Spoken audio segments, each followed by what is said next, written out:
أعوذ بالله من الشيطان الرجيم. بسم الله الرحمن الرحيم.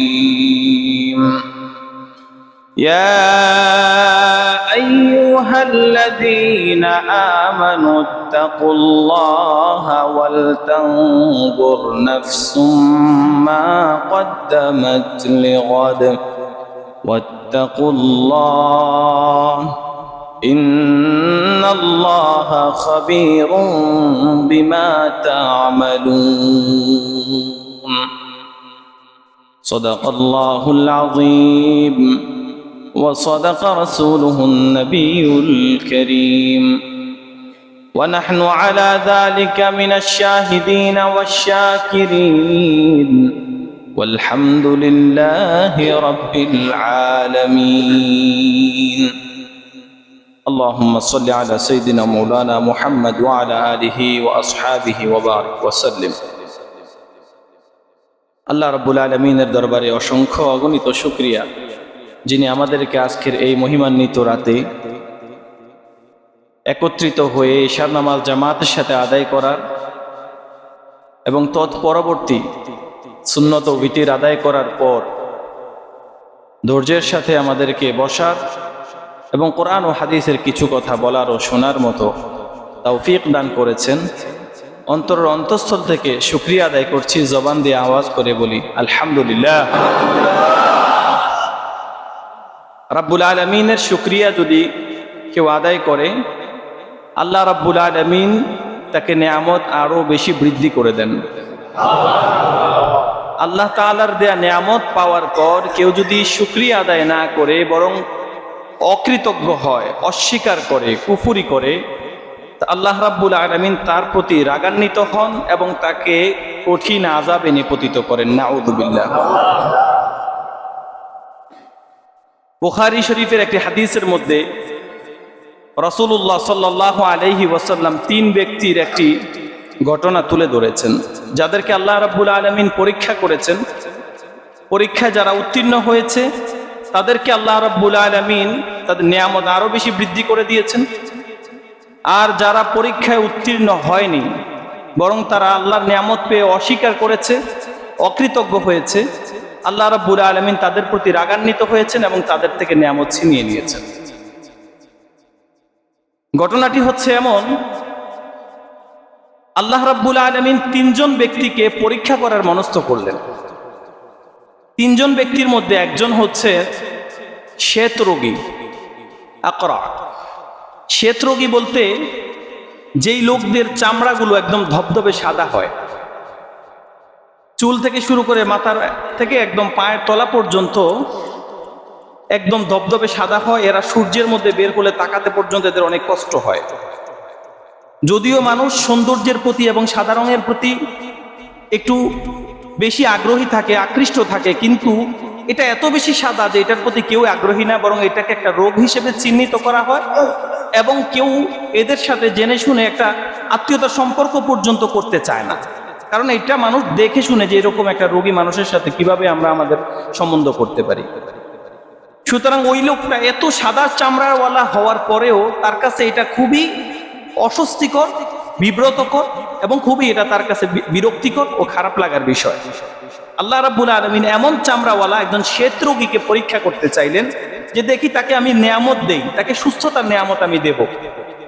তার এই সাদা দবদবে যেই চামড়ার রং, এটাকে আমি পরিবর্তন করে দেব, তাকে আমি সুস্থতা দেব, তার এই শ্বেত রোগটাকে আমি ভালো করে দেব, দেখি সে কি করে। আরেকজনকে আল্লাহ রাব্বুল আলামিন পরীক্ষা করার মনস্থ করলেন, সে হচ্ছে টাকওয়ালা। যে একজন টাকওয়ালা, মানে টাকওয়ালা বলতে যার মাথায় চুল সামনের দিকে নাই বা পিছনে পুরোটাও নাও থাকতে পারে, বিশেষ করে সাধারণত সামনের সাইডটা যাদের খালি, এদেরকে টাক মাথা বলা হয়। একজন টাক মাথাওয়ালা বুঝে একটা পরিবেশের মধ্যে, একটা জায়গার মধ্যে গেলে তার এই সামান্য চুল না থাকাটা যে কতটা অস্বস্তিকর বিষয়, সে তখন চুলের মর্যাদাটা বুঝতে শিখে, চুল যে আসলে কতটা গুরুত্বপূর্ণ এটা বুঝে। আল্লাহ তাআলা চাইলেন যে তাকে চুল দেব এবং তাকে সম্পদশালী করব, তারপরে দেখব সে কি করে। এইরকম ভাবে আল্লাহ রাব্বুল আলামিন আরেকজনকে পরীক্ষা করতে চাইলেন, সে হচ্ছে আমা। আমা মানে হলো অন্ধ, যার দুটো চোখ নাই, যার চোখের আলো দিয়ে পৃথিবীর এই সৌন্দর্য অবলোকন করতে পারে না। সে বুঝতে পারে পৃথিবীটা তার জন্য কতটা কষ্টদায়ক এবং পৃথিবীর নিয়ামত রাজি যে তার কাছে কতটা অদরা। এটা সেই কেবল উপলব্ধি করতে পারে। যার দুটো চোখ আছে, যে পুরো পৃথিবীর সৌন্দর্য অবলোকন করে, সে বুঝতে পারবে না যে আসলে চোখ যে কত বড় একটা নিয়ামত। আল্লাহ তাআলা চাইলেন এই তিন লোককেই পরীক্ষা করতে। এই জন্য আল্লাহ তাআলা ফেরেশতা পাঠালেন যে, হে ফেরেশতা, তুমি যাও, গিয়ে এদেরকে জিজ্ঞেস করো যে এরা কি চায় এবং এদেরকে সেটা প্রদান করার ব্যবস্থা করো। ফেরেশতা আসলো, প্রথমে এই শ্বেতরোগীর কাছে আসলো। আসার পর তাকে জিজ্ঞাসা করলো, বিআইয়ি শাইইন তুহিব্বু ইলাইক, ও রোগী, ও আল্লাহর বান্দা, তোমার কাছে কোন জিনিসটা সব থেকে বেশি পছন্দনীয়, বলো তুমি কি চাও। যদি আল্লাহ তাআলা তোমাকে কিছু দেন, তাহলে তুমি কোন জিনিসটা সবার আগে চাও যে এটা আল্লাহ তাআলা দিলে তুমি খুশি হবে? সে লোকটা বলতেছে, আমি চাই আল্লাহ রাব্বুল আলামিন যেন আমার এই শ্বেত রোগটাকে দূর করে দেন, আমার চামড়ার সৌন্দর্য যেন ফিরিয়ে দেন, এবং আমার দারিদ্রতা যেন দূর করে দেন। এই দারিদ্রতার কারণে মানুষ আমাকে অপমান করে, লাঞ্ছিত করে, অন্য দৃষ্টিতে আমার দিকে তাকায়, মানুষ আমাকে মূল্যায়ন করে না। আমি এই জন্য আল্লাহর কাছে চাইলে এটাই চাইবো, আল্লাহ যেন আমার চামড়ার সৌন্দর্য ফিরিয়ে দেন এবং আমার দারিদ্রতা দূর করে দেন। ফেরেশতা আল্লাহর কাছে দোয়া করলেন যে, হে আল্লাহ, আপনার এই বান্দা তার এই শ্বেত রোগ থেকে মুক্তি চায় এবং তার দারিদ্রতা থেকে সে মুক্তি চায়। আল্লাহ রাব্বুল আলামিনের হুকুমে ওই ফেরেশতার মাধ্যমে তার হাত ওই লোকের শরীরের মধ্যে মাসহ করালো। আল্লাহ রাব্বুল আলামিনের নির্দেশে ফেরেশতার হাত বুলানোর সাথে সাথে তার এই শ্বেত রোগটা ভালো হয়ে গেল। ভালো হয়ে যাওয়ার পর এই লোকটা যখন দেখতে পেল যে আমার রংটা এতদিন পর্যন্ত যেটা নিয়ে আমি বিব্রতকর পরিস্থিতিতে ছিলাম, এখন আলহামদুলিল্লাহ এটা আমার ভালো হয়ে গেছে, এখন তার সেকেন্ড চাহিদা হচ্ছে সম্পদ। এখন সে ফেরেশতাকে বলতেছে, আমাকে একটা উট, যদি একটা হামেলা উট অর্থাৎ গর্ভবতী একটা উট দিতেন তাহলে আমি উপকৃত হতাম, সেটা লালিত পালিত করে আমি সেখান থেকে কিছু আর্ন করতে পারতাম। কারণ গর্ভবতী উট হলে সেখান থেকে বাচ্চা হবে, তারপরে আবার এভাবে আমার সম্পদ বাড়বে। আল্লাহ রাব্বুল আলামিন এর নির্দেশে ফেরেশতা তাকে একটা হামেলা তথা গর্ভবতী উট দান করলেন। দান করে চলে গেছেন। ফেরেশতার মতো ফেরেশতা, ওই লোকটা তার মতো করে চলাফেরা করতেছে। দ্বিতীয় জনের কাছে যাওয়া হলো, টাকওয়ালার কাছে বলা হলো, বিআইয়ি শাইইন তুহিব্বু ইলাইক, আপনার কাছে কোন জিনিসটা পছন্দনীয়? টাকওয়ালা বলল, আল্লাহ তাআলা যদি আমার এই চুলের টাক দূর করে দিতেন এবং আমাকে যদি চুল দান করতেন সুন্দর, তাহলে আমি বড়ই খুশি হতাম। ফেরেশতা তার মাথায় হাত বুলালেন। আল্লাহর নির্দেশে, আল্লাহর অনুমতিতে, আল্লাহর হুকুমে এই লোকের মাথার টাক দূর হয়ে তার মাথার মধ্যে চুল গজায় গেল। জিজ্ঞাসা করা হলো, আপনার কোন জিনিসটা প্রয়োজন বলেন। সে বলল, আমাকে যদি একটা গরু দিতেন আমি খুশি হতাম। আল্লাহর হুকুমে ফেরেশতা তাকে একটা গর্ভবতী গরু দান করলো, গাভী দান করলো, যে গাভী দিয়ে সে মোটামুটি সচ্ছল হতে পারবে, স্বাবলম্বী হতে পারবে, দিয়ে ফেরেশতার মতো চলে গেল। 3 নাম্বার ব্যক্তি ছিল অন্ধ। অন্ধ ব্যক্তিকে জিজ্ঞাসা করা হলো, বিআইয়ি শাইইন তুহিব্বু ইলাইক, হে আমা, আপনার কাছে কোন জিনিসটা সব থেকে বেশি গুরুত্বপূর্ণ এবং আপনি চান যে এটা আল্লাহ তাআলা আপনাকে দিক এবং দিলে আপনি খুশি হবেন?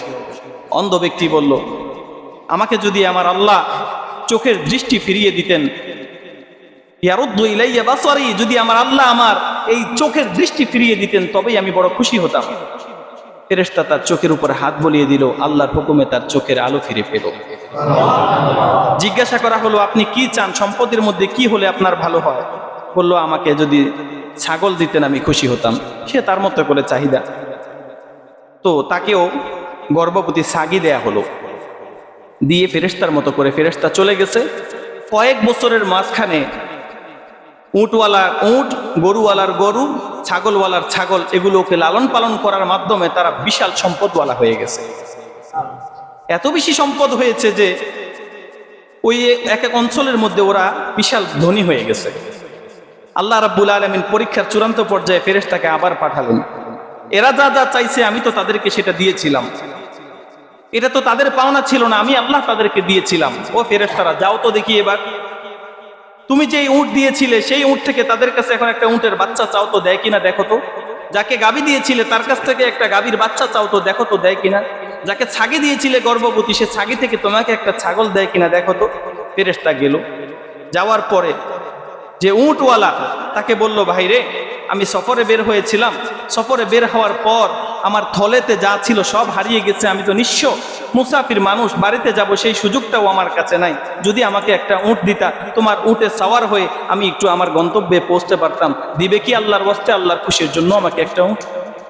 ওই লোকটা বলল, বাইরে আমার উপরে অনেক দায়িত্ব, আমারে ডিস্টার্ব করেন না দয়া করে, আমার পরিবার পরিজন ঘর বাড়ি এই সব কিছু সামলাইতে গিয়া আমার এমনিতেই অভাবের টানা পড়েন, আমার শেষ হয় না, আপনাকে আমি একটা উট দেব এই সুযোগ আমার নাই, ভাই যান, ডিস্টার্ব করেন না। ফেরেশতা বলতেছে, আপনার এখন এত দায়িত্ব বেড়ে গেল, আপনার এত কিছু হওয়ার পর আপনার অভাব বেড়ে গেল, অথচ আপনি কি ভুলে গেছেন আপনি কি ছিলেন? আপনি কি কিছুদিন আগেও এমন ছিলেন না? আপনার তো কিছুই ছিল না, আপনি দারিদ্রতার কষাঘাতে শেষ হয়ে গিয়েছিলেন। আপনি আল্লাহর কাছে বলছিলেন যে আল্লাহ যদি আপনার এই দারিদ্রতা দূর করে দেয় তবে আপনি শান্তিতে থাকবেন। সেই আল্লাহ আপনার সে দোয়া কবুল করলো আর আপনার দারিদ্রতা দূর করলো, আর আপনি এখন এত বেশি ব্যস্ত হয়ে গেলেন যে আল্লাহর জন্য একটু দান করতে পারছেন না, এই বুঝি আপনার কথা? লোকটা জায়গায় অস্বীকার করে বলল, আপনাকে এই সমস্ত কথা কে বলছে? আমার যা দেখতেছেন এগুলো সব আমার ওয়ারিসানা সম্পত্তি। ফেরেশতা তাকে বদদোয়া দিল, ঠিক আছে, আপনি যেহেতু বলছেন এটা আপনার ওয়ারিসানা সম্পত্তি, আমি আপনার সাথে তর্কে জড়াবো না, তবে আমি আল্লাহর কাছে বদদোয়া করতেছি, যদি আপনার কথা মিথ্যা হয়, ইনকুনতা কাযিবান, যদি আপনি আমার সাথে যেটা বলেছেন এই কথাটা যদি মিথ্যা হয়, তবে আল্লাহ তাআলা যেন এই মিথ্যার প্রতিদান আপনাকে দান করেন। ফেরেশতার দোয়া কবুল হবে কি হবে না? আর ফেরেশতাটারে পাঠাইছে কে? পরীক্ষা নিচ্ছেন কে? আল্লাহ কি জানে না এই লোকটাকে কি করতেছেন? দ্বিতীয় ব্যক্তিকেও বলা হলো যে গরুওয়ালাকে, যে ভাই আমি তো এইভাবে মুসাফির মানুষ, আমার সব হারিয়ে আমি নিঃস্ব, একটা যদি গরু দিতেন তাহলে আমার জন্য উপকার হতো, আপনার গরুর মাধ্যমে যে কোনোভাবে উপকৃত হয়ে আমি আমার গন্তব্যে পৌঁছতে পারতাম।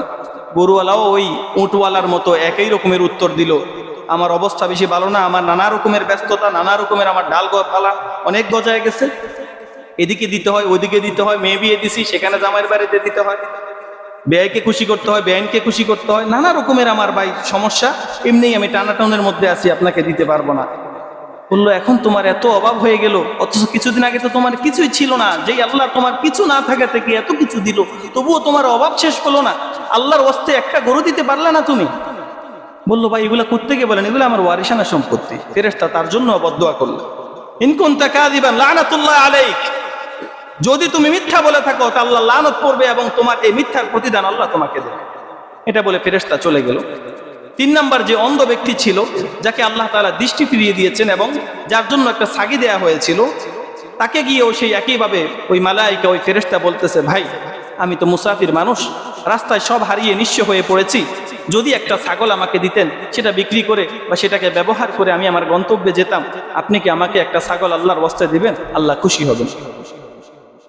ছাগলওয়ালা বলতেছে, ভাই আপনি একটা না, যেই কয়টা ছাগল লাগে, আপনি যেহেতু আল্লাহর ওয়াস্তে চেয়েছেন, আমি শুধুমাত্র আল্লাহর খুশির জন্যই আপনাকে দিচ্ছি, আপনার যেই কয়টা লাগে নেন, কারণ আমার এগুলো কিছুই ছিল না, আমি ছিলাম অন্ধ, আমি ছিলাম ফকির, আমি ছিলাম দরিদ্র, ওই আল্লাহ রাব্বুল আলামিন আমার চোখের দৃষ্টি ফিরিয়ে দিয়ে আমাকে যে নিয়ামত দিয়েছেন, সেই নিয়ামতের শুকরিয়া আদায় করা আমার পক্ষে সম্ভব না, আর যে সম্পদ আল্লাহ আমাকে দিয়েছেন এটা যদি আমি তার রাস্তায় ব্যয় না করি, তার কৃতজ্ঞতা যদি আমি প্রকাশ না করি, তবে আমার আল্লাহ আমার উপরে খুশি থাকবেন না, আপনি যা লাগে আপনি নিয়ে যান। ফেরেশতা তার জন্য দোয়া করলেন যে বারাকাল্লাহু ফি মালিক, হে অন্ধ, এক সময় তুমি অন্ধ ছিলে, আল্লাহ তোমাকে দৃষ্টি দিয়েছে, এক সময় তুমি নিঃস্ব ছিলে, তোমাকে আল্লাহ রাব্বুল আলামিন সম্পদ দিয়ে সম্পদশালী করেছে, আজকে তোমার কাছে আমি এসেছি, শুনো আমি কোনো মানুষ নই, আমি ফেরেশতা আল্লাহর পক্ষ থেকে দূত, তোমাকে পরীক্ষা করার জন্য এসেছি এবং তোমার আরো অপর 2 ভাইকেও আমি পরীক্ষা করার জন্য এসেছি, তারা পরীক্ষায় ফেল করেছে, তুমি পরীক্ষায় পাশ করেছো, তোমার সম্পদের মধ্যে আল্লাহ বরকত দিবেন, তোমার ছাগল আমার লাগবে না, শুধু দেখতে এলাম যে তুমি আল্লাহর প্রতি কৃতজ্ঞ কিনা, আল্লাহ তোমার প্রতি সন্তুষ্ট, আর জেনে রাখো তোমার অপর 2 ভাইয়ের প্রতি আল্লাহ তাআলা অসন্তুষ্ট হয়েছেন, তাদের উপরে আল্লাহর গজব, নাউযুবিল্লাহ। এই হাদিস থেকে আমরা বুঝতে পারলাম, যদি আল্লাহ রাব্বুল আলামিনের প্রতি কৃতজ্ঞ হয়, সম্পদ আল্লাহ ছিনিয়ে নেয় না, বরং আল্লাহ রাব্বুল আলামিন তাকে আরো অনেক বেশি বৃদ্ধি করে দেন। আর যেই লোকটা সম্পদের মায়ায় পড়ে আল্লাহর রাস্তায় দেয়া থেকে নিজেকে বিরত রাখে এবং সম্পদের প্রেমে পড়ে যায়, আল্লাহ তাআলা তার সম্পদগুলোর বরকত তুলে নেয়। মাঝে মাঝে মনে হয় যেন হয়তো বা এটা দিয়ে দিছি আমার লস, কিন্তু না, আল্লাহ তাআলা লস না, বরং এর থেকে আরো অনেক বাড়িয়ে দেয়। ছোট উদাহরণ দিলে বুঝবো। অনেক সময় ছোট বাচ্চাদেরকে আমরা বলি, বাবা কি খাচ্ছ? চিপস, আমাকে দিবা? যদি না দেয়, ওই ছেলেটাকে কিছু কিনে দেওয়ার আগ্রহ জন্মায় না। যখন দেখা যায় চিপসের প্যাকেটটা দিয়ে বলে যে হ্যাঁ নেন, ওই মুরব্বী লোকটা কিন্তু চিপসটা খাওয়ার জন্য চায় নাই, পরীক্ষা করার জন্য চাইছে বাচ্চাটা কি দেয় কিনা। যখন বাচ্চা চিপসের প্যাকেটটা এগিয়ে দেয়, ওই লোকটা চিপস খায় না, পারলে দোকান থেকে আরো 1-2টা চিপস কিনে দেয়। হয় না? আল্লাহ রাব্বুল আলামিন মাঝে মাঝে দেখেন বান্দারা কি করে না করে। আল্লাহ তাআলার অভাব লাগে না যে মানুষ থেকেই নিতে হবে, কিন্তু পরীক্ষা করে দেখেন বান্দা পরীক্ষায় উত্তীর্ণ হয় কিনা, আল্লাহর কৃতজ্ঞতা আদায় করে কিনা। যদি বান্দা আল্লাহর শুকরিয়া আদায় করে, আল্লাহ রাব্বুল আলামিন তাকে নিয়ামতের দিক থেকে আরো অনেক অনেক বেশি বাড়ায় দেয়। এই জন্যই আল্লাহ কোরআনে বলছেন, লা ইন শাকারতুম লা আযীদান্নাকুম ওয়া লা ইন কাফারতুম ইন্না আযাবি লাশাদীদ। যদি আমার শুকর আদায় করো তবে আমি নিয়ামত আরো বাড়িয়ে দেব, আর যদি কুফরি করো, অকৃতজ্ঞ হও, নাশুকরি হও, তবে শোনো আমার আযাব কিন্তু বড়ই কঠিন। এজন্য সব সময় আল্লাহর শুকরিয়া আদায় করতে হবে। এজন্য জোরে জোরে একবার বলি আলহামদুলিল্লাহ। আমরা এখানে আসতে পেরে খুশি নাকি বেজার? আলহামদুলিল্লাহ। আজকের এই রাতটা একটা মহিমান্বিত রাত, গুরুত্বপূর্ণ একটি রাত। এই রাতের নাম লাইলাতুন নিসফি মিন শাবান, শাবানের মধ্য রজনী। কেউ কেউ শবে বারাত বলা হয়, বলেন। শবে বারাত বলার অর্থ হচ্ছে, বারাত মানে হচ্ছে মুক্তি। সব, এটা ফার্সি শব্দ, অর্থ হচ্ছে রাত। শবে বারাত মানে হলো মুক্তির রাত। লাইলাতুল বারাত বলা হয়, লাইলাতুন মানে রাত, বারাত মানে মুক্তি। তো মুক্তির রাত কেন মুক্তির রাত বলা হয়? কারণ হাদিসের মধ্যে এসেছে, রাসূলুল্লাহ সাল্লাল্লাহু আলাইহি ওয়াসাল্লাম বলেছেন, ইন্নাল্লাহা ইয়াগফিরু লিজামিই খালকিহি। এই রাতের মধ্যে আল্লাহ রাব্বুল আলামিন তার সমস্ত সৃষ্টিকুলকে ক্ষমা করে দেন, ইল্লা লিমুশরিক আও মুশাহিন, শুধুমাত্র যারা শিরকে লিপ্ত এবং যাদের হৃদয়ের মধ্যে হিংসা রয়েছে, এই দুই শ্রেণীর লোক ছাড়া যত মুসলিম আছে সমস্ত মুসলিম জাতিকে আল্লাহ রাব্বুল আলামিন সাধারণ ক্ষমার ঘোষণা করে দেন। একজন মানুষের ক্ষমার ঘোষণা হয়ে গেলে তার থেকে বড় মুক্তি আর কি? গুনাহ থেকে ক্ষমা পাওয়াটাই তো হচ্ছে একজন মুমিনের সব থেকে বড় মুক্তি। যেহেতু আল্লাহর পক্ষ থেকে এই রাতে ক্ষমার ঘোষণা, মুক্তির ঘোষণা, এই জন্য এই রাতটিকে লাইলাতুল বারাআ তথা মুক্তির রজনী বলা হয়। কিন্তু এই রাতের মধ্যে রাসূল সাল্লাল্লাহু আলাইহি ওয়াসাল্লাম কিংবা সাহাবায়ে কেরাম থেকে নির্দিষ্ট পদ্ধতির কোনো ইবাদত পাওয়া যায় না। এই জন্য আমরা ওইভাবে কাউকে বলিও না যে জামাত ভিত্তিক আসেন, একত্রিত হই, জামাত ভিত্তিক নামাজ পড়ি। এইভাবে নির্দিষ্ট পদ্ধতিতে সূরা ফাতিহা একবার বলে, 3 বার ইখলাস বলে, নানা রকমের যে পদ্ধতিগুলো প্রচলিত আছে, এই নিয়মের নির্দিষ্ট কোনো নফল নামাজ এই রাতে না, বরং কোনো রাতেই নেই। এই রাতটা যেহেতু একটা বিশেষ রাত, এই রাতে যেহেতু আল্লাহ রাব্বুল আলামিন বান্দাদেরকে ক্ষমার ঘোষণা করেছেন, এই জন্য এই বিশেষ রাতে আমাদের উচিত আল্লাহর পক্ষ থেকে যেই ক্ষমার ঘোষণা এসেছে সেটা যেন আমার জন্য বরাদ্দ করে নিতে পারি। এই জন্য আল্লাহর কাছে দরখাস্ত করা, আল্লাহর কাছে আমার নিজেকে সঁপে দেওয়া, যে আল্লাহ আপনি তো সমস্ত মানুষকে মাফ করার ঘোষণা করেছেন, না জানি আমি কোন ত্রুটির কারণে সেই ক্ষমার ঘোষণা থেকে বঞ্চিত হয়ে যাই। আল্লাহ আপনি আমাকে বঞ্চিত না করে আমাকেও তাদের মধ্যে শামিল করেন। এই জন্য এই আশা নিয়ে আমরা আল্লাহর ইবাদত করব, আলাদা কোনো নতুন পদ্ধতির ইবাদত নয়। এই রাতে করতেই হবে এমনও কোনো বিষয় নয়। তবে যদি কোনো মানুষ মনে করে যে আল্লাহ তাআলা আমাকে ক্ষমার ঘোষণা করলেন আর আমি ঘুমায় থাকবো, এটা আমার ভালো লাগছে না, এই জন্য আমরা এই আশা থেকে আল্লাহর কাছে আসা, আল্লাহ যেহেতু ঘোষণা করেছেন এই দিন দিবে, সেটা নেওয়ার জন্য আমরা একটু এগিয়ে এসে আল্লাহর পায়ে আমরা লুটে পড়ি। এই জন্য যদি আমরা ইখলাসের সাথে আল্লাহকে ডাকতে পারি, আল্লাহর কাছে যদি ক্ষমা চাইতে পারি, যদি তওবা করে আল্লাহর দিকে ফিরে যেতে পারি, আল্লাহ রাব্বুল আলামিন এমন প্রতিদান আমাদেরকে দিবেন যেটা আমরা স্বপ্নেও কল্পনা করতে পারি না। কারণ আল্লাহ রাব্বুল আলামিন এমন দাতা, যিনি প্রত্যেকটা মানুষের ছোট থেকে ছোট একটা নেক আমলের বদলাতে সর্বনিম্ন 10 গুণ পরিমাণ দান করে দেন। যার কাছে একজন মানুষ যদি হালকা করে পায়ে হেঁটে আসে, আল্লাহ রাব্বুল আলামিন তার রহমত নিয়ে তার দিকে দৌড়ে দৌড়ে আগান। সুবহানাল্লাহ।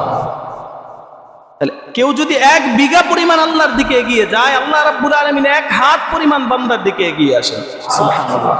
সুতরাং আমাদের কাজ হলো একটু আল্লাহর দিকে এগিয়ে যাওয়া, একটু ঝুঁকে যাওয়া, একটু নত হওয়া, একটু সিজদায় অবনত হওয়া, একটু আল্লাহর কাছে কায়মান বাক্যে দুহাত তুলে দোয়া করা, একটু ইস্তেগফার করা, আল্লাহর কাছে নিজের ওজর পেশ করা, অক্ষমতা পেশ করা, আল্লাহকে বড় বলে ঘোষণা দেওয়া। আল্লাহ তাআলা এত বেশি খুশি হবেন, এত বেশি খুশি হবেন যে খুশি হয়ে আমার জীবনের সমস্ত গুনাহগুলোকে পরোয়া ছাড়াই এক নিমিষেই মাফ করে দিবেন। সেই মাফ কি আমরা পেতে চাই না? আমরা কি সেই মাফ পেতে চাই না? যদি ইখলাসের সাথে ইবাদত করতে পারি, ইখলাসের সাথে ইবাদত করলে আল্লাহ রাব্বুল আলামিন এমন প্রতিদান দিবেন, কাজটা হয়তো বা ভুল হয়ে যেতে পারে, কিন্তু ইখলাস থাকার কারণে কাজ ভুল হলেও কিছু কিছু ক্ষেত্রে আল্লাহ রাব্বুল আলামিন ভুল কাজের মধ্যেও বান্দার ইখলাসের কারণে তাকে প্রতিদানটা পুরোপুরি দান করে দেন। আপনারা একটা হাদিসের সামান্য অংশ আপনারা শুনে থাকবেন যে একই দুই রকমের কাজ দুইজনে করছে, কাজটা সম্পূর্ণ বিপরীত, কিন্তু প্রতিদানের দিক থেকে দুজনে পুরস্কার পাইছে। বিষয় হলো এরকম যে একজন ব্যক্তি মরুভূমির মাঝে দাঁড়িয়ে নামাজ আদায় করছে, সেই লোকটা সামনে কোনো সূত্রা ব্যবহার করে নাই। আপনারা সূত্রা আশা করে চিনে থাকবেন যে নামাজে দাঁড়ালে সামনে যে একটা লাঠি দাঁড় করিয়ে দেয়, যাতে করে কোনো নামাজি সেখান থেকে অন্য কোনো ব্যক্তি যেন হেঁটে গিয়ে গুনাহগার না হয়। তো মরুভূমির মাঝে এই লোকটা নামাজ পড়তেছে, কোনো সূত্রা দেয় নাই, আরেকজন লোক হেঁটে যাচ্ছে, আর চিন্তা হলো আরে এই লোকটা নামাজ পড়তেছে, তার সামনে দিয়ে মরুভূমির মাঝখান দিয়ে রাস্তার সামনে দিয়ে যদি কোনো ব্যক্তি হেঁটে যায় তাহলে তো সে গুনাহগার হয়ে যাবে। একজন মানুষ কিভাবে গুনাহ থেকে বেঁচে যেতে পারে এই চিন্তা নিয়ে সে একটা লাঠি সেখানে ওই মুসল্লির সামনে গেড়ে দিয়েছে। গেড়ে দেওয়ার ফলে মানুষজন সেখান থেকে হেঁটে যাচ্ছে কিন্তু গুনাহ থেকে বেঁচে যাচ্ছে। তার কিছুক্ষণ পর সেই একই রাস্তা দিয়ে অন্য আরেকজন মানুষ হেঁটে যাচ্ছে, সে দেখতে পেল একজন মানুষ নামাজ আদায় করতেছে ঠিক, কিন্তু সেখানে একটা লাঠি গাড়া সামনে দিয়ে। তার চিন্তা হলো আরে এখানে একটা রাস্তা, মানুষজন হাঁটাচলা করে, এখানে যদি একটা লাঠি গাড়া থাকে, যদি কোনো অন্ধ মানুষ হেঁটে যায় অথবা যদি কোনো অচেতন মানুষ অসচেতন অবস্থায় যদি হেঁটে যাওয়ার সময় এই লাঠির সাথে যদি উষ্টা খেয়ে পড়ে যায়, ব্যথা পায়, তাহলে তো মানুষটা কষ্টের শিকার হবে। তারও চিন্তা ভালো ছিল, এজন্য সে ওই লাঠিটাকে আবার তুলে দিছে। একজন লাঠি গেড়ে দিছে, আরেকজন লাঠি তুলে দিছে। নিয়ত দুজনেরই ভালো ছিল, একজন চাইছে মানুষকে গুনাহ থেকে বাঁচাতে, আর আরেকজন মানুষ চাইছে মানুষকে দুনিয়াবি বিপদ থেকে বাঁচাতে। আল্লাহ রাব্বুল আলামিন দুজনকে এই পুরস্কার স্বরূপ জান্নাত দান করে দিয়েছেন। এজন্য কখনো কখনো আমাদের দৃষ্টিকোণ থেকে হয়তো মনে হবে কাজটা ভালো না, কিন্তু ইখলাস থাকার কারণে আল্লাহ রাব্বুল আলামিন এই কাজের প্রতিদান পুঙ্খানুপুঙ্খভাবে পরিপূর্ণভাবে দান করে দিবেন। এজন্য কাজ করব শুধুমাত্র কার জন্য? আল্লাহকে দেখানোর জন্য, কোনো মানুষকে খুশি করার জন্য, কোনো মানুষকে দেখানোর জন্য কোনো নেক আমল করে লাভ নাই। কারণ এটার উদাহরণ হচ্ছে এমন, আমার পকেটের মধ্যে অনেকগুলো ঝিক অথবা নকল পয়সা নিয়ে আমি ঝুনঝুন করতেছি, অথবা নকল টাকা অনেকগুলো নিয়ে আমার পকেটের মধ্যে ভারী করে মানুষকে দেখাচ্ছি আমি টাকাওয়ালা, আমি পয়সাওয়ালা। আমার এই ঝুনঝুনানি দেখে পৃথিবীর মানুষ আমাকে বড়লোক বলতেছে, টাকাওয়ালা বলতেছে, পয়সাওয়ালা বলতেছে, কিন্তু আমি জানি আমার পকেটের এই টাকাগুলো নকল, আমার এই টাকাগুলো আসল নয়। আমি তখনই বুঝবো যে এই টাকাগুলো আমার কোন কাজে আসবে আর কোন কাজে আসবে না, যখন আমার পেটে ক্ষুধা লাগবে আর দোকানে যেতে হবে। আমি জানবো যে আমার টাকা তো নকল, ক্ষুধা লাগলে একটা রুটি খাওয়ার মতো এই টাকার মধ্যে সেই যোগ্যতা নাই। তখন আমার বুঝে আসবে সারাদিন যে ঝনঝন করে আমার পকেটের মধ্যে এই ভারটা বহন করছি, শুধুমাত্র ভারটাই বহন করছি, এছাড়া আর কিছুই বহন করতে পারি নাই। কারণ পৃথিবীবাসী আমাকে টাকাওয়ালা বললেও, পৃথিবীবাসী আমাকে পয়সাওয়ালা বললেও, ওই টাকা ওই পয়সা আমার দরকারের সময় যেমন বিন্দু পরিমাণ কোনো কাজে আসবে না, ঠিক একইভাবে আমি যদি আল্লাহর জন্য ইবাদত না করে পুরো পৃথিবীবাসীকে আমাকে ইবাদত গুজার হিসেবে জানান দেওয়ার জন্য ইবাদত করে থাকি, মানুষ আমাকে দানবীর বলবে। এই কাজ এই উদ্দেশ্যে যদি আমি দান করে থাকি, মানুষ আমাকে নামাজ বলবে। এই চিন্তা করে যদি মসজিদে এসে থাকি, মানুষ আমাকে যাকাত দেনেওয়ালা বলবে, হাজি বলবে। নানা রকমের উদ্দেশ্য নিয়ে মানুষকে খুশি করার জন্য ইবাদত করে থাকি, তো ইবাদতের কষ্টটাই আমার বহন করা লাগবে। পুরস্কারের জায়গাতে আল্লাহর কাছ থেকে পুরস্কার পাওয়ার কোনো আশা করা যাবে না। এজন্য খুশি করব একমাত্র কাকে? ইবাদত হবে একমাত্র কার? যদি আল্লাহর জন্য একনিষ্ঠভাবে ইবাদত করা যায়, পদ্ধতি কখনো কখনো ভুল হলেও আল্লাহ পুরস্কার দিয়ে দেন। হাদিসের মধ্যে এসেছে, বনী ইসরাইলের এক লোক দানের ফজিলত শোনার পর সে নিয়ত করলো যে আজকের রাত্রে আমি কিছু সদকা করব। এই নিয়ত করে সে ঘর থেকে বের হয়ে গেছে, গভীর রাত কিছু দান করবে। রাস্তার মধ্যে এক ব্যক্তিকে পেল, অন্ধকারের মধ্যে ওই লোকটাকে সে দান করে চলে আসছে। সে আর অত যাচাই বাছাই করে নাই যে কাকে দিলাম, তার নিয়ত ছিল সদকা করা, যাকে সামনে পেয়েছে সদকা করে দিয়েছে। সকালবেলা জানাজানি হলো কোন পাগলে জানি দান করছে, যারা দান করছে ওই লোকটা চোর, সারা বছর চুরি করে, আজকে চুরিও করছে, আবার এদিক দিয়ে দানও পাইছে একটা। লোকটার মন হয়ে গেল খারাপ, আয় হায় দান করলাম আর দানটা গেল চোরের হাতে, তাহলে আর কি হলো? কিন্তু সে শুকরিয়া আদায় করছে আল্লাহর, ফালিল্লাহিল হামদ, আল্লাহর শুকরিয়া আদায় করতেছি যে আমার তো নিয়তের মধ্যে কোনো গন্ডগোল ছিল না, যদিও টাকাটা চোরের হাতে গেছে কিন্তু দানটা কোন উদ্দেশ্যে করছি সেটা তো দেখছেন কে? আল্লাহ। এজন্য তিনি শুকরিয়া আদায় করতেছেন। ঠিক আছে, সমস্যা নাই, আজকে চোরের হাতে গেছে তো কি হয়েছে, আমি কালকে আবার বের হব। পরের দিন আবার রাত্রেবেলা সে সদকা করার জন্য বের হলো। রাত্রেবেলা গভীর রাতে বের হয়েছে যাতে করে কোনো মানুষ না দেখে, শুধু দেখবেন কে, এই নিয়ত করে বের হয়েছে। সুতরাং যাচাই বাছাই করার সময় নাই, একজনকে দান করছে মহিলা মানুষ। সকালবেলা শুনতে পেল ওই বেবিচারী এক নারীকে কোন পাগলে জানি দান করে গেছে। সবাই তো বকাবকি, নিজেরা জানে না কে দান করছে, কিন্তু দান করছে এটা জানাজানি হয়েছে, আর সবাই বলা বলি শুরু করছে কোন পাগলে এই কাম করলো, এই বেবিচারী নারীরে যদি কেউ সাহায্য করে এটা কোনো হইল? এই লোকটা শোনার পরে তার মনটা আবারও খারাপ হয়ে গেল, কিন্তু সাথে সাথে সে আবার মনটাকে শক্ত করলো। ফালিল্লাহিল হামদ, প্রশংসা আল্লাহর জন্য, আমার দিলের ভিতরে তো কোনো খারাপই ছিল না, আমি তো কোনো বেবিচারী নারীকে দান করি নাই, আমি দান করেছি আল্লাহর জন্য এক পথিককে, আমি যাকে দেখতে পাই নাই যে সে আসলে কে, তার কোনো গুণাবলী আমি বিচার করি নাই, কিন্তু আমার ইখলাস ছিল সদকা করা, আমি সদকা করে দিয়েছি, কবুলের মালিক কে? সে চিন্তা করলো তৃতীয় দিন আমি আবারও সদকা করব। তৃতীয় দিন আবারও সে বের হলো। বের হওয়ার পরে রাত্রিবেলা সে একজনকে দান করেছে। সকালবেলা জানাজানি হলো একজন ধনী ব্যক্তিকে নাকি কে রাত্রেবেলা অন্ধকারের ভিতরে জোর করে হাতের মধ্যে টাকা ধরায় দিয়ে গেছে, যার কোনো টাকার অভাব নাই, যে কিনা 2-4 জনকে বা 2-4 পরিবারকে নিজেই চালাইতে পারে, তারা যদি সদকা করে মানুষ তো হাসবেই। এখন মানুষ বলা বলি করতেছে কোন পাগলে জানি এই কামগুলা করে, একদিন চোরেরে দেয়, একদিন ব্যভিচারীরে দেয়, একদিন আবার বড় লোক ধনী ব্যক্তিরে দেয়। এই লোকটা একটু পেরেশান হয়ে তৃতীয় দিনও আল্লাহর প্রশংসা করলেন যে আল্লাহ আপনার শুকরিয়া আদায় করছি, আমার নিয়তের মধ্যে গন্ডগোল ছিল না, কর্মে হয়তো ভুল হয়ে যেতে পারে, লোকগুলো হয়তো বা ভুল হয়ে যেতে পারে, আমার গন্তব্য ভুল হয়ে যেতে পারে, কিন্তু আমি গিয়েছি আপনাকে পাওয়ার জন্য, তাদেরকে পাওয়ার জন্য না। তার এই প্রশংসা দেখে এবং তার দৃঢ়তা দেখে আল্লাহ রাব্বুল আলামিনের পক্ষ থেকে তাকে স্বপ্নে দেখানো হলো, ও বান্দা শোনো, তুমি যে দান করেছো, প্রথম দিন একজন চোরকে দান করেছিলে, দ্বিতীয় দিন একজন ব্যভিচারী নারীকে দান করেছিলে, তৃতীয় দিন তুমি আরেকজনকে দান করেছিলে যে কিনা বড় লোক, ধনী লোক, যার অভাব ছিল না। তোমার দান বৃথা যায়নি, তোমার দান কবুল হয়েছে এবং তুমি এই দানের প্রতিদান পাবে। কেন? প্রথম দিন যেই তুমি চোরকে দান করেছিলে, সেই চোর অভাবে চুরি করত, তুমি যে তাকে যেই পরিমাণ দান করেছিলে ওই দানের টাকা দিয়ে তার অভাব পুরা হয়ে গেছে, তারপর থেকে সে তওবা করে চুরি ছেড়ে দিয়েছে। তুমি যেই ব্যভিচারী নারীকে দান করেছিলে, সেই ব্যভিচারী নারী যদিও ব্যভিচারিণী ছিল, কিন্তু সে অভাবে ব্যভিচার করত, তার অভাব পূরণ হয়ে গেছে তোমার দানের দ্বারা, এজন্য সেও তওবা করে তার ব্যভিচার থেকে ফিরে এসেছে। তৃতীয় দিন তুমি যে ধনীকে দান করেছিলে, যদি ওই ধনীকে দান করেছো ঠিক, কিন্তু ওই ধনী লোক ওই দিনের পর থেকে তোমার থেকেও বড় দানবীর হয়ে গেছে, এই কথা ভেবে আহারে আমার এত সম্পদ আমি দান করলাম না, অথচ আরেকজন ফকির এসে রাত্রেবেলা অন্ধকারে আমাকেই বরং উল্টা দান করে দিয়ে গেল। সে তোমার দান করা থেকে শিক্ষা গ্রহণ করে তারপর থেকে সেও সমাজের কল্যাণে দান করা শুরু করে দিয়েছে।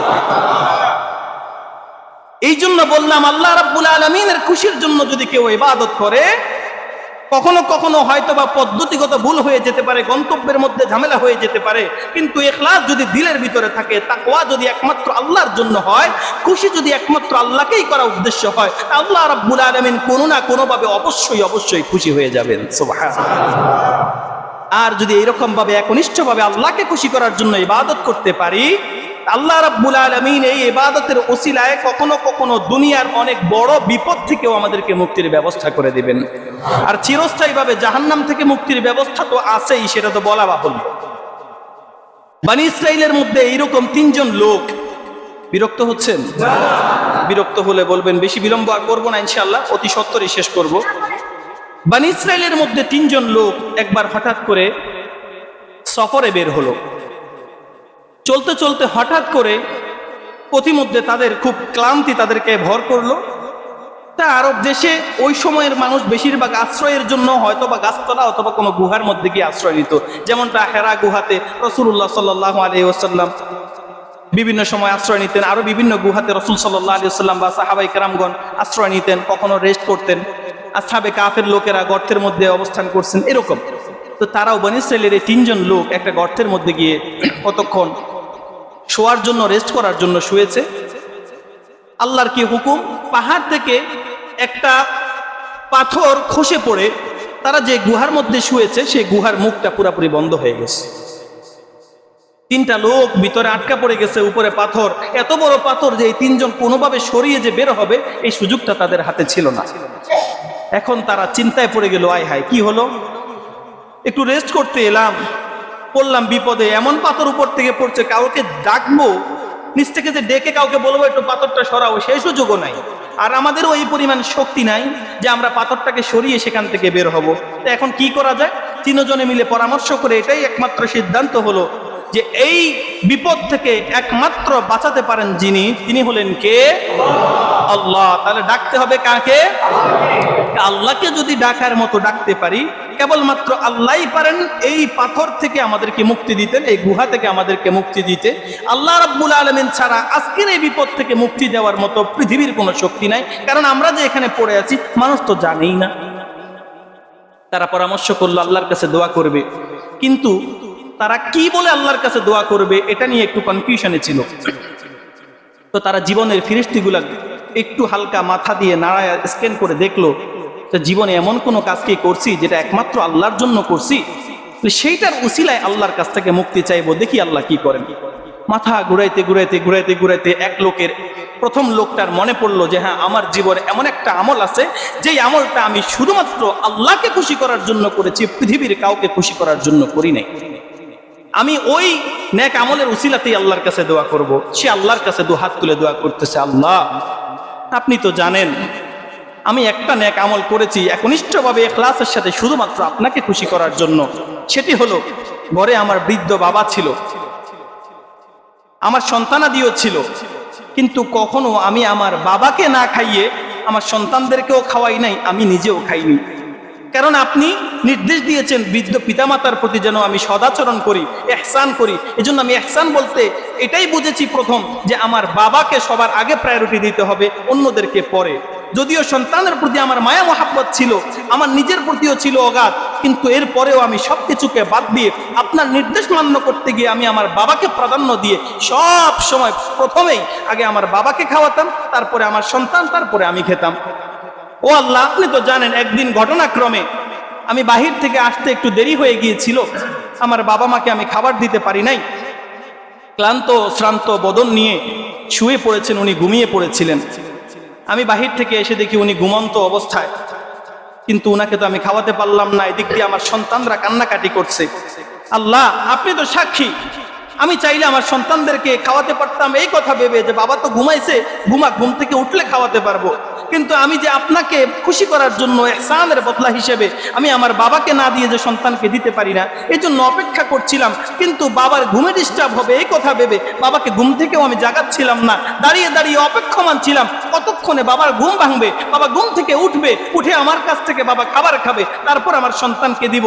দেখতে দেখতে অপেক্ষা করতে করতে প্রহর গুনতে গুনতে পুরো রাত্রি শেষ হয়ে গেল। রাত্রি শেষে ফজরের সময় বাবার ঘুম ভাঙলো। তারপরে বাবা দেখলেন আমি শিহরে দাঁড়ানো, তারপর বাবাকে সর্বপ্রথম আমি দুধ পিলাইলাম, তারপরে আমার সন্তানদেরকে, এবং আমি নিজে পান করেছি। ওগো আল্লাহ, ওই দিনের ওই আমলটা পৃথিবীর কোনো মানুষকে খুশি করার জন্য ছিল না, শুধুমাত্র আপনিই দেখেছেন, আর কেউ দেখে নাই। আর বাবাও ঘুমের মধ্যে ছিল, বাবাও এটা কোনো রকমের মাইন্ড করতো না, বাবাও জানতো না যদি আমার সন্তানদেরকে খাইয়ে আমি ঘুমিয়ে রাখতাম। কিন্তু আমি আপনাকে খুশি করার জন্য, আপনাকে না দেখেও আপনাকে বিশ্বাস করে আপনার হুকুম মান্য করতে গিয়ে আমার বাবাকে না খাইয়ে সন্তানদেরকে দেই নাই, আমিও খাই নাই। ও আল্লাহ, ওই আমলটা যদি কেবলমাত্র আপনাকে খুশি করার জন্য হয়ে থাকে, আপনার কাছে ওই আমলটাকে উসিলা হিসেবে মুক্তি চাই। ওগো আল্লাহ, আপনি আমার ওই আমলটাকে কবুল করে ওই আমলের উসিলায় আজকের এই পাথরের থেকে, বিপদ থেকে আমাদেরকে মুক্তি দেন। এই দোয়া করতে দেরি হয়েছে, পাথরের 3 ভাগের 1 ভাগ ফাঁকা হতে দেরি হয় নাই। সুবহানাল্লাহ। এক লোক, কারণ লোক তো ছিল সেখানে কয়জন? 3 জন। 3 জনেরকে তো একজনের দোয়া দিয়ে রক্ষা হয় না, একজনের দোয়াতে পাথরটা কিঞ্চিত পরিমাণ সরেছে, যেটুকুতে উপর থেকে একটু আলো আসতেছে এইটুকু দেখা যায়। এবার বাকি 2 জন খুঁজতেছে, আচ্ছা আমাদের এমন কি আমল আছে যেটার দ্বারা আল্লাহ রাব্বুল আলামিনের কাছে দোয়া করলে আল্লাহ রাব্বুল আলামিন এই বিপদ থেকে মুক্তি দিবেন। তো দ্বিতীয় এক ব্যক্তি, তিনি আল্লাহর কাছে দোয়া করতেছেন, আল্লাহ আমি এমন গুনাহগার ছিলাম, আমি আমার এক চাচাতো বোন ছিল, ওই চাচাতো বোনের সাথে অবৈধ সম্পর্ক করার জন্য অনেক চেষ্টা করেছিলাম, নানা রকমের চেষ্টা করার পরেও ব্যর্থ হয়েছিলাম। এক পর্যায়ে চাচাতো বোন বিপদে পড়েছিল, আমার কাছে এসে সেই বিপদের জন্য সাহায্য চেয়েছিল। আমিও সুযোগটাকে কাজে লাগানোর জন্য চাচাতো বোনকে বলেছিলাম, তুমি যদি আমার সাথে নির্দিষ্ট একটা শর্তে রাজি হও তাহলে আমি তোমাকে আজকে হেল্প করতে পারি। চাচাতো বোন আল্লাহ ওয়ালি মুত্তাকি বান্দি হওয়ার পরেও দুনিয়াবি বিপদের সামনে নিজেকে মাথা নত করে দিয়ে চাচাতো ভাইয়ের ওই শর্তে রাজি হয়ে গিয়েছিল জিনা করার জন্য। এক পর্যায়ে গিয়ে আল্লাহ রাব্বুল আলামিনের কাছে ওই চাচাতো বোনের পানা চাওয়া দেখে, মাপ চাওয়া দেখে ওই লোকটার অন্তরের মধ্যে ভয় সৃষ্টি হলো। ভয় সৃষ্টি হওয়ার পর একদম অন্তরঙ্গ মুহূর্ত পর্যন্ত চলে যাওয়ার পরেও শুধুমাত্র আল্লাহ রাব্বুল আলামিনের ভয়ে ওই দিন ওই জিনা থেকে সে ফিরে এসেছিল। এই জন্য আল্লাহ রাব্বুল আলামিনের কাছে সে দুহাত তুলে দোয়া করতেছে আর বলতেছে, ওগো আল্লাহ, ওই দিন যদি আমার ওই জিনা থেকে ফিরে আসাটা শুধুমাত্র আপনাকে খুশি করার জন্য হয়ে থাকে, পৃথিবীর কোনো মানুষকে খুশি করার জন্য না হয়ে কেবলমাত্র ইখলাসের সাথে যদি আপনার ভয়েই আমি সেই পাপ থেকে ফিরে এসে থাকি, আমার ওই ইবাদতটাকে, ওই আমলটাকে আপনি কবুল করেন আর ওই আমলের উসিলায় আজকের এই বিপদ থেকে আমাকে মুক্ত করে দেন। আল্লাহ রাব্বুল আলামিনের কাছে বান্দার এই দোয়াটা যেতে দেরি হয়েছে, আল্লাহ কবুল করতে দেরি হয় নাই। দ্বিতীয় বান্দার দোয়া করার সাথে সাথে আল্লাহ রাব্বুল আলামিন পাথরটাকে আরো এক অংশ ফাঁকা করে দিলেন। সুবহানাল্লাহ। এবার আর যে অংশটা বাকি আছে, এই অংশের জন্য আরেকজনের দোয়া বাকি আছে। এবার ওই লোকটাও খুঁজতেছে জীবনে কি এমন আমল করেছিলাম যে একটা আমলের উসিলা করে আল্লাহ রাব্বুল আলামিনের কাছে পানা চাওয়া যাবে, মুক্তি চাওয়া যাবে, আল্লাহ রাব্বুল আলামিন আমাকে আজকের এই বিপদ থেকে মুক্তি দিবেন। খুঁজতে খুঁজতে খুঁজতে খুঁজতে আল্লাহ রাব্বুল আলামিনের কাছে এবার দোয়া করতেছেন, ওগো আল্লাহ, আমি আপনার জন্য একটা নেক আমল করেছিলাম, ওই নেক আমলটা পৃথিবীর কোনো মানুষের জন্য আমি করি নাই, কোনো মানুষ আমাকে ভালো বলবে সেই জন্য করি নাই, কোনো মানুষ আমাকে দানবীর বলবে সেই জন্য করি নাই। ওগো আল্লাহ, শুধুমাত্র আপনাকে খুশি করার জন্য ওই কাজটা না করলেও হতো, তবু কেবলমাত্র আপনার জন্যই, আপনার সন্তুষ্টি পাওয়ার জন্যই করেছিলাম। কাজটি হলো, ওগো আল্লাহ, আপনি সাক্ষী আছেন, একবার কিছু লোক, কিছু শ্রমিক আমার আন্ডারে কাজ করেছিল। যে কয়জন কাজ করেছিল তাদের মধ্যে সবাই এসে তাদের মজুরিগুলো নিয়ে গিয়েছিল, কিন্তু একজন লোক সেই দিন আসতে পারে নাই। সেই দিন তো আসেই নাই, বরং অনেক মাস, অনেক বছর হয়ে গেল ওই লোকটা আসে নাই। কিন্তু ওই লোক যে আমার কাছ থেকে যে টাকাটা পেত, যে পারিশ্রমিকটা পেত, সেটা আমি ভেঙে খাই নাই, বরং আমি আমানতদার হিসেবে আপনাকে খুশি করার জন্য তার টাকাটাকে একটা কাজে লাগাইছি।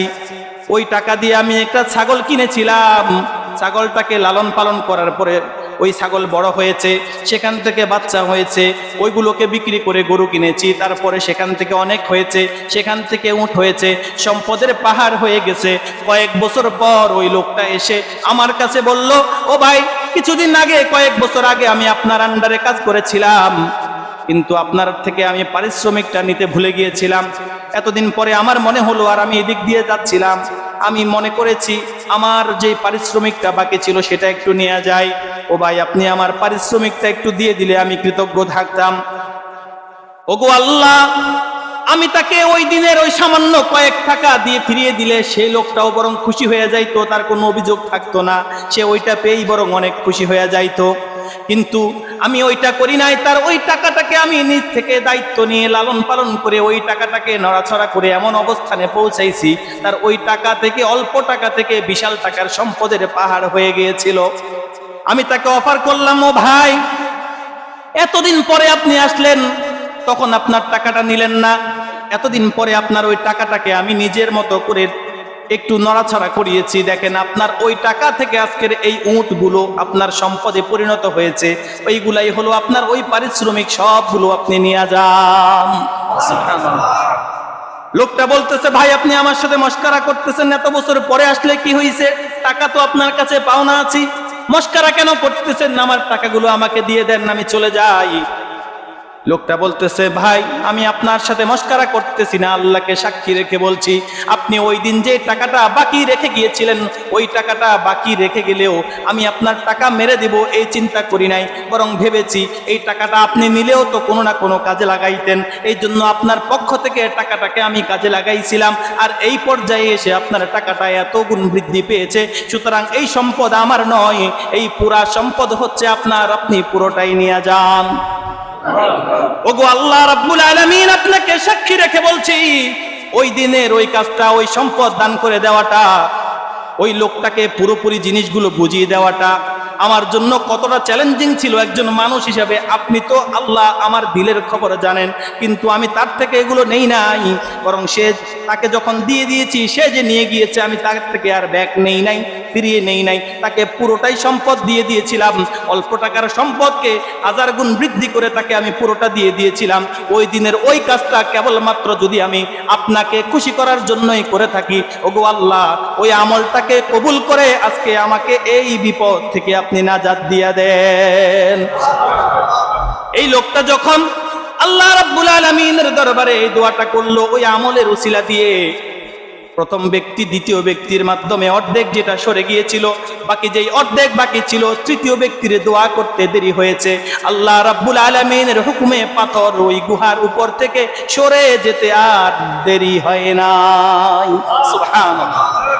তাহলে বুঝতে পারলাম, ইখলাসের সাথে যদি কাজ করা হয়, জীবনে এমন কিছু আমল থাকা আমাদের দরকার, এমন কিছু না কিছু আমল করে রাখা দরকার, বিপদে পড়লে কোনো না কোনো মুহূর্তে যখন আর কোনো সম্বল নাই, আল্লাহর কাছে চাওয়ার মতো কোনো কিছু নাই, তখন অন্তত ওই একটা আমলকে স্মরণ করি, আল্লাহকে বলবো, আল্লাহ আর কিছু করতে পারি নাই, সমস্ত আমলকে বাদ দিলাম, মাহবুদ ওই দিনের ওই গোপন আমলটা কেবলমাত্র আপনার জন্য করেছিলাম, আপনাকে পাওয়ার জন্য করেছিলাম, আপনাকে খুশি করার জন্য করেছিলাম, আপনাকে সন্তুষ্ট করার জন্য করেছিলাম। পৃথিবীর কোনো মানুষ আমার ওই নেক আমল সম্পর্কে জানে না, কিন্তু একজনে জানেন, তিনি কে?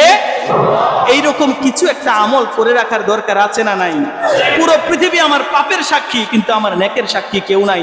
আমরা এমন এক সমাজে বসবাস করতেছি, পাপ করি গোপনে, কিন্তু সেটা আলাপ করি ওপেনে।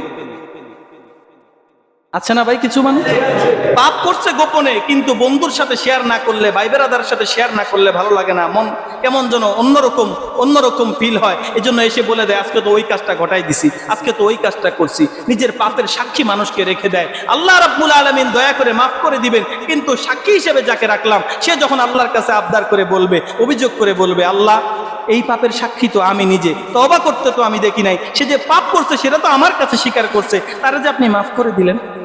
এই জন্য হাদিসে আসছে, নিজেরা যদি কোনো পাপ করে গোপনে, সেটা যেন কোনো মানুষের সাথে যেন শেয়ার না করে। শেয়ার করার মানে হলো নিজের পায়ে নিজে কুড়াল মেরে দেওয়া, নিজের বিপক্ষের একজন সাক্ষী রেখে দেওয়া। এজন্য নিজের জন্য এমন কিছু আমলও করে রাখা দরকার, যেটা গোপন থাকবে, এটা শুধুমাত্র আমার সাথে আর বাইনাহু ওয়া বাইনাল্লাহ, আল্লাহর সাথে আর বান্দার সাথে শুধুমাত্র সিক্রেট একটা সম্পর্ক থাকবে। যে সম্পর্কের কারণে, যে আমলের কারণে, যে ইবাদতের কারণে, যে ইখলাসের কারণে, যে কোনো মুহূর্তে, যে কোনো বিপদে পড়লে আল্লাহকে স্মরণ করা যায়, আল্লাহ আপনাকে খুশি করার জন্য ওই কাজটা করেছিলাম, আপনি আমাকে আজকে অন্তত খুশি করে দেন। মানুষ অনেক সময় বড় বড় বিপদে পড়ে যায়, এমন বিপদে পড়ে, কোনো উপায় দেখে না, গতি দেখে না যে এই বিপদ থেকে কিভাবে উদ্ধার হব। হঠাৎ করে এমন বড় বড় বিপদের মধ্যে অনেক সময় পড়ে যায়। আল্লাহ রাব্বুল আলামিন দেখা যায় মুহূর্তের মধ্যে 1-2 মিনিট, 3 মিনিট বা 5 মিনিট, 10 মিনিটের মধ্যে এমনভাবে তাকে ওই বিপদ থেকে উদ্ধার করে, যেভাবে বিপদ আসাটাকে সে কল্পনা করতে পারে নাই, ওইভাবে বিপদ চলে যাওয়াটাকেও সে কল্পনা করতে পারে না। এটা কেন হয়? ওই যে আমরা হয়তো আল্লাহর কাছে চাইতে দেরি করতেছি, কিন্তু আমার জীবনে এমন কোন নেক আমল হয়তো আমি করে রেখেছি, এমন কোন মানুষের, এমন কোন বুজুর্গের দোয়া হয়তো আমি সংগ্রহ করে রেখেছি, যার উসিলাতে আল্লাহ রাব্বুল আলামিন নিজ হাতে আমাদেরকে বিভিন্ন জায়গায় বিভিন্ন বড় বড় বিপদ থেকে হেফাজত করেন। এই জন্য একটা আমল অন্তত নিজের জীবনে রাখবো, 2টা আমল অন্তত রাখবো, 3টা আমল অন্তত রাখবো, অল্প কিছু আমল অন্তত রাখবো, যে আমলটা একদম শেষ পর্যায়ে যদি জাহান্নামের দিকে চলে যাওয়ার নির্দেশনাও হয়ে যায়, আল্লাহকে বলতে পারি, আল্লাহ সব কিছুর না হয় শাস্তি দিলেন, কিন্তু ওই আমলটার প্রতিদান কি দিবেন না? ওইটার সাথে কোন আমলের কোন গুনাহের আপনি পাল্লা দিবেন? আল্লাহ, ওই আমলটা তো পৃথিবীর কারোর জন্য করি নাই, আপনার জন্য করেছিলাম, দুনিয়াতে সিক্রেট রেখেছিলাম। আপনি তো চাইলে গোপনে যে আমলটা আপনার সাথে করেছিলাম ওই আমলের বিনিময়ে গোপনে আমাকে মাফ করে আজকে জান্নাত দিয়ে দিতে পারেন। এই জন্য আল্লাহর সাথে একটা গোপন সম্পর্ক করার দরকার আছে না নাই? এমন কিছু আমল করার দরকার আছে না নাই? যে আমলটা পৃথিবীর কোনো মানুষকে দেখানোর জন্য না। কোনো মানুষ আমাকে নামাজি বলুক, এটা আমার দরকার নাই। পৃথিবীর কোনো মানুষ আমাকে দানবীর বলুক, এটা আমার দরকার নাই। আমি যদি দান করে থাকি, সেই দান কার জন্য করব? ইবাদত করলে সেটা কার জন্য করব? তাহলে আজকের রাতটা হচ্ছে সেই রকম একটা মহিমান্বিত রাত, যেই রাতের মধ্যে আল্লাহ রাব্বুল আলামিন গোপনে সবাইকে মাফ করে দিচ্ছেন। এখন আমি যদি সেই রাতের মধ্যে অপরচুনিটিটা, সুযোগটা গ্রহণ না করি, তাহলে আমি হতভাগা কোন দিন। গুনাহ করতে করতে তো ঠিকই আমাদের জীবন শেষ হয়ে যাচ্ছে, কিন্তু তওবা করার জন্য তো একটা মুহূর্তও পাচ্ছি না। নেক আমল করার জন্য যদি খুঁজতে বলা হয়, এখন খুঁজতে খুঁজতে পাগল হয়ে যাব, কোন নেক আমলটা দিয়ে আল্লাহর কাছে উসিলা হিসেবে চাইবো, হয়তোবা সেটা খুঁজে পাবো না। এজন্য আজকের রাতে আমরা ইচ্ছা করব, একটা পণ করব, একটা সংকল্প করব যে আজকের রাতে এমন একটা আমল করব যে আমলটা সারা জীবনের জন্য থেকে যাবে। আল্লাহর কাছে যখনই কোনো না কোনো বিপদে পড়বো বা জাহান্নামে যাওয়ার মতো বিপদ যদি এসে যায়, আল্লাহ যেন অন্তত এই রাতের ওই আমলের উসিলাতে আমার যেন জাহান্নাম হারাম করে জান্নাত যেন ওয়াজিব করে দেয়। পারবো না ইনশাআল্লাহ? এটা আপনি যে কোনো নামাজ আদায় করতে পারেন, যে কোনো তিলাওয়াত করতে পারেন, যে কোনো সদকা করতে পারেন, আমলটা আপনার জন্য উন্মুক্ত, কিন্তু নিয়তটা করবেন এই যে এটা শুধুমাত্র আল্লাহর জন্য। আল্লাহকে পাওয়ার জন্য অনেক কিছু করা লাগে না, অল্পতেই আল্লাহকে পাওয়া যায়, কিন্তু আমরা সেই অল্পটুকুও করি না। একজন মানুষ মসজিদের সামনে দাঁড়িয়ে কিংবা যে কোনো একটা জায়গাতে গিয়ে ভিক্ষা করার জন্য আল্লাহকে যতবার ডাকে, ভিক্ষা করার জন্য যে আল্লাহর বস্তে দেন, আল্লাহর বস্তে দেন, এটা বলে যতবার আল্লাহকে ডাকে, সে যদি সত্যিকার অর্থে আল্লাহকে পাওয়ার জন্য আল্লাহকে ততবার ডাকত, তার ভিক্ষা করা লাগতো না, বরং যে মানুষগুলো বের হচ্ছে তাকে ভিক্ষা দেওয়ার জন্য, এই মানুষগুলো বরং তার কাছে হয়তোবা ভিক্ষা চাওয়া লাগতো। আল্লাহ তাকে এমন পর্যায়ে পৌঁছায় দিতে পারতেন। কিন্তু আমরা চাই যাদের কাছে, তারা তো দেওয়ার মতো নাই, তারা বরং নিজেরাই চা নেওয়া। আমরা নিজেরাই অন্যের প্রতি মুখাপেক্ষী, অন্যকে কি আমরা অভাব দূর করব? এজন্য আমরা চাইতে হবে একমাত্র কার কাছে? মানুষের কাছে চাইতে গিয়ে আল্লাহর নাম নেব, এটা না, এটা হচ্ছে মুনাফিকের মতো হয়ে যায়। এবং আল্লাহর কাছে চাওয়ার জন্যই আল্লাহকে ডাকবো। আল্লাহকে ডাকার মতো একবারও যদি বান্দা ডাকে, আল্লাহ রাব্বুল আলামিন যদি বান্দার এক ডাকে খুশি হয়ে যায়, পুরো পৃথিবীর তাম সমস্ত গুনাহকে পরোয়া ছাড়া আল্লাহ তাআলা মুহূর্তের মধ্যে মাফ করে দিবেন। কারণ হাদিসে তো এমনটাই এসেছে, আত-তাইবু মিনাজ যামবি কামান লা যামবা লা, যে ব্যক্তি গুনাহ থেকে তওবা করে তার অবস্থা এমন হয়ে যায় যেন জীবনে কোনো গুনাহই করে নাই। সুবহানাল্লাহ। আল্লাহ রাব্বুল আলামিনের কাছে কোনো বান্দা যদি তওবা করে, আল্লাহ তাআলা কেমন খুশি হন? মরুভূমির মাঝখানে যদি একজন মানুষ বের হয়েছে সফরে, কিন্তু তার সব কিছু হারিয়ে ফেলেছে, নিঃস্ব হয়ে নিরাশ হয়ে ঘুমিয়ে পড়েছে, হঠাৎ ঘুম থেকে উঠে দেখে ওমা যে জিনিসগুলো হারিয়েছিল সব দেখে তার সামনে, তাহলে লোকটা কেমন খুশি হবে? এই লোকটা মরুভূমির মধ্যে হারানো জিনিস পাওয়ার পরে যত বেশি খুশি হয়, আল্লাহ রাব্বুল আলামিন তার বান্দার তওবার দ্বারা এর থেকেও কয়েক গুণ বেশি খুশি হয়। সুবহানাল্লাহ। তওবা করলে লাভ আমাদের, খুশি হচ্ছেন আল্লাহ, তার মানে আল্লাহ চান আমরা যেন জাহান্নামে না যাই, বরং জান্নাতের দিকে যাই। তাহলে আমরা কি জান্নাতের দিকে যেতে চাই না? যেই আল্লাহ চান আমাদেরকে জান্নাতে দিতে, আমরা যদি সেই আল্লাহর জান্নাতে যেতে না পারি, জীবনের আর থাকে কি, সার্থকতা কি? এই জন্য জান্নাতে যাওয়ার জন্য সিক্রেট কিছু আমল করব, পারবো না ইনশাআল্লাহ? যেগুলো খুব সহজ, একদম সহজ, হালকা, কষ্ট কম, সময়ও লাগে না তেমন, কাজের ফাঁকে ফাঁকেও করা যায়। বলতে থাকলাম আস্তাগফিরুল্লাহ, আস্তাগফিরুল্লাহ, আস্তাগফিরুল্লাহ, আস্তাগফিরুল্লাহ, আস্তাগফিরুল্লাহ, আস্তাগফিরুল্লাহ, আস্তাগফিরুল্লাহ। এটা যদি 10 বার বলি, বড় জোর হয়তো বা 10 থেকে 20 সেকেন্ড সময় লাগবে, কিন্তু কাজের ফাঁকে ফাঁকে আস্তাগফিরুল্লাহ বলার কারণে আল্লাহ রাব্বুল আলামিন খুশি হয়ে গুনাহগুলো মাফ করে দিবেন। সুবহানাল্লাহ, সুবহানাল্লাহ, সুবহানাল্লাহ, সুবহানাল্লাহ, সুবহানাল্লাহ, আলহামদুলিল্লাহ, আলহামদুলিল্লাহ, আলহামদুলিল্লাহ, আলহামদুলিল্লাহ, আলহামদুলিল্লাহ, আল্লাহু আকবার, আল্লাহু আকবার, আল্লাহু আকবার, আল্লাহু আকবার, আল্লাহু আকবার, আল্লাহু আকবার, লা ইলাহা ইল্লাল্লাহ, লা ইলাহা ইল্লাল্লাহ, লা ইলাহা ইল্লাল্লাহ, লা ইলাহা ইল্লাল্লাহ, লা ইলাহা ইল্লাল্লাহ মুহাম্মাদুর রাসূলুল্লাহ। এই সবগুলো মিলিয়ে বড় জোর সময় লেগেছে 1 থেকে 2 মিনিট, কিন্তু এক একটা জিকিরের উসিলাতে আল্লাহ রাব্বুল আলামিন জীবনের গুনাহগুলো ক্ষমা করে দিচ্ছেন। আর এক একবার সুবহানাল্লাহ বলার উসিলায় দুনিয়া ও আসমানের মধ্যবর্তী জায়গা আল্লাহ রাব্বুল আলামিন সওয়াব দিয়ে ভরপুর করে দিচ্ছেন। এক একবার সুবহানাল্লাহ বলার কারণে জান্নাতে আমার জন্য একটা গাছ আল্লাহ রাব্বুল আলামিন রোপণ করার ব্যবস্থা করে দিচ্ছেন। একবার আলহামদুলিল্লাহ বলার কারণে আমার আমলের দাড়িপাল্লা আল্লাহ রাব্বুল আলামিন পুরোপুরি ভরপুর করে দিচ্ছেন। আল্লাহু আকবার বলার কারণে আল্লাহ রাব্বুল আলামিন আমার উপরে সন্তুষ্ট হয়ে যাচ্ছেন। লা ইলাহা ইল্লাল্লাহ বলার কারণে আমার অতীত সমস্ত গুনাহ আল্লাহ ক্ষমা করে দিচ্ছেন। আমার জন্য ঈমানদার হিসেবে জান্নাতের একটা দরওয়াজা আল্লাহ উন্মুক্ত করে দিচ্ছেন। অথচ আমল করছি কতক্ষণ? মাত্র 1 থেকে 2 মিনিট, পেয়ে যাচ্ছি পুরো পৃথিবীর মতো। এরকম সর্বনিম্ন পেলেও অন্তত 10 দুনিয়া। সুবহানাল্লাহ। তাহলে এরকম কিছু আমল আমরা চলতে ফিরতে হাঁটতেছি, কাজ করতেছি, জবান দিয়ে তখন কোনো কাজ নাই, কাজের হাতের মধ্যে কাজ, পায়ের মধ্যে কাজ, চলতেছি ফিরতেছি, গাড়িতে বসে আছি, কোনো কাজ নাই, বসে বসে লা ইলাহা ইল্লাল্লাহ, লা ইলাহা ইল্লাল্লাহ, লা ইলাহা ইল্লাল্লাহ, লা ইলাহা ইল্লাল্লাহ, লা ইলাহা ইল্লাল্লাহ, এরকম জিকির করতে থাকে। এই আমলটা কাউকে দেখানোর জন্য না। আর আল্লাহ তাআলা লা ইলাহা ইল্লাল্লাহটাকে এত সহজ করেছেন, লা ইলাহা ইল্লাল্লাহ বলার সময় ঠোঁটের সাথে ঠোঁট পর্যন্ত লাগে না। ঠোঁটের সাথে ঠোঁট লাগলে বান্দার মধ্যে রিয়া এসে যেতে পারে, লৌকিকতা এসে যেতে পারে।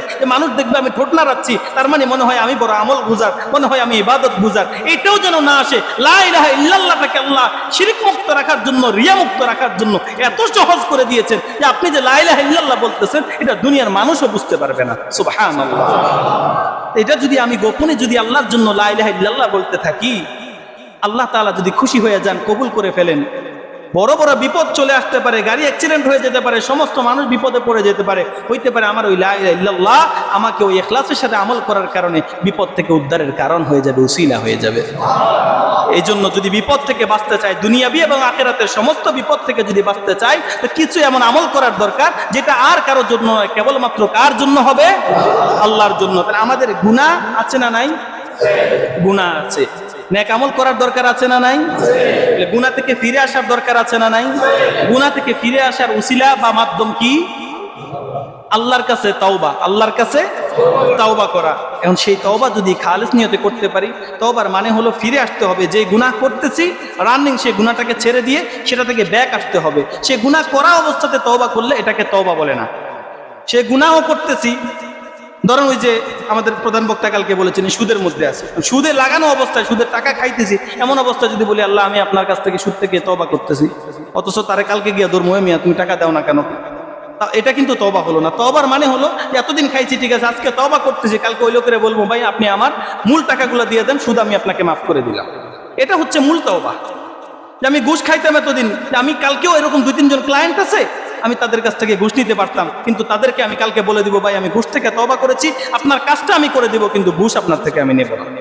এটা হচ্ছে তওবা। যে কাজটা আমি করতে পারতাম, যে গুনাহটা আমার করার সাধ্য ছিল, কিন্তু আমি কালকে থেকে বা আজকে থেকে সেই গুনাহটা আমি করব না, এইরকম পণ করে যদি সেই গুনাহ থেকে ফিরে আসতে পারে তবেই তওবা।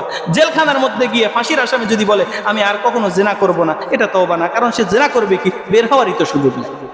এজন্য তওবা করতে হবে, যে গুনাহের মধ্যে আছি সেই গুনাহ থেকে ফিরে আসতে হবে, ভবিষ্যতে সেই গুনাহটা না করার সংকল্প করে যদি আল্লাহর কাছে তওবা করা যায়, আল্লাহ রাব্বুল আলামিন এই তওবার মাধ্যমে বান্দার জীবনের যত গুনাহ আছে সমস্ত গুনাহগুলোকে মাফ করে দিবেন। আল্লাহ কি গুনাহগুলো মাফ করতে পারেন নাকি পারেন না? তাহলে আল্লাহর কাছে মাফ চাওয়ার দরকার আছে না নাই? খালিস নিয়তে আমরা আল্লাহর কাছে তওবা করব ইনশাআল্লাহ। তাহলে আমরা আজকের রাতের জন্য শুধুমাত্র এটুকুই বললাম যে আমল করার দরকার। আমলের মধ্যে সুবহানাল্লাহ, আলহামদুলিল্লাহ, লা ইলাহা ইল্লাল্লাহ, আল্লাহু আকবার, আস্তাগফিরুল্লাহ, এগুলো হচ্ছে একদম ক্ষুদ্র এবং সহজ, কিন্তু মর্যাদার দিক থেকে অনেক উঁচু। মানুষকে না দেখানোর জন্য, এগুলো মানুষকে দেখানোর কিছু নাই, গোপন বিষয়, কিন্তু আল্লাহর সাথে আমার সম্পর্কটা অনেক নিবিড় হবে, অনেক গভীর হবে। নামাজ পড়লাম মসজিদে, মানুষ দেখে যেতে পারে, কিন্তু তসবিহগুলো ওইরকম ভাবে দেখার সুযোগ নাই। গোপনে পড়লাম, গণনারও দরকার নাই, আল্লাহ তাআলা খুশি হয়ে যাবেন। এই জন্য আজকের রাতের মূল ওজিফা, মূল আমল হিসেবে আমি এটুকুই বলবো, প্রথমত আল্লাহর কাছে তওবা করব, যে আল্লাহ যেন আমার অতীত জীবনের সমস্ত গুনাহগুলো মাফ করে দেন। দ্বিতীয় আমল হলো যে আমি আজকে থেকে আমার জন্য এটুকু আমি নির্দিষ্ট করে নিব যে আজকে থেকে প্রত্যেক দিন যত ব্যস্ততা থাকুক, যত কর্ম থাকুক, অন্তত দৈনিক 10 বার আস্তাগফিরুল্লাহ, 10 বার সুবহানাল্লাহ, 10 বার আলহামদুলিল্লাহ, 10 বার আল্লাহু আকবার, 10 বার লা ইলাহা ইল্লাল্লাহ, টোটাল মিলে 50 বার 1 মিনিটের মধ্যে যথেষ্ট হয়ে যাবে। হবে না? এই 1 মিনিট সময় বের করে এই আমলটা শুধুমাত্র আল্লাহর জন্য রেখে দিব, এই নিয়ত করে এই আমলটা আজকে থেকে নিজের জীবনের ওজিফা হিসেবে গ্রহণ করব। কে কে একটু হাত তুলে দেখাবেন কষ্ট করে? আল্লাহ আপনি কবুল করেন। আল্লাহ আল্লাহ আজকের রাতে আল্লাহ আপনি এই আমলটাকে কবুল করে নেন। আল্লাহ এই আমলটা করা আমাদের জন্য সহজ করে দেন। আল্লাহ এই আমলের উসিলায় মাবুদ আমাদের জীবনের সমস্ত গুনাহগুলো মাফ করে দেন। মাবুদ আপনি আমাদের জন্য জাহান্নামকে হারাম করে দেন। আজকের এই আমলের উসিলায় মাবুদ আপনি আমাদের জন্য জান্নাতকে ওয়াজিব করে দেন। এই শুধু এই ছোট্ট আমলটা দিলাম, 1 ঘন্টার আলোচনা থেকে শুধুমাত্র 1 মিনিটের একটা আমল দিলাম, বেশি না। এই অল্প একটু আমল, আখলিস দীনাকা ইয়াকফিকাল আমালুল কলিল, অল্প একটু আমল নাজাতের জন্য যথেষ্ট হয়ে যাবে যদি ইখলাস থাকে। এই আমলটাকে অনেক বেশি কঠিন। আস্তাগফিরুল্লাহ, সুবহানাল্লাহ, আলহামদুলিল্লাহ, লা ইলাহা ইল্লাল্লাহ, আল্লাহু আকবার।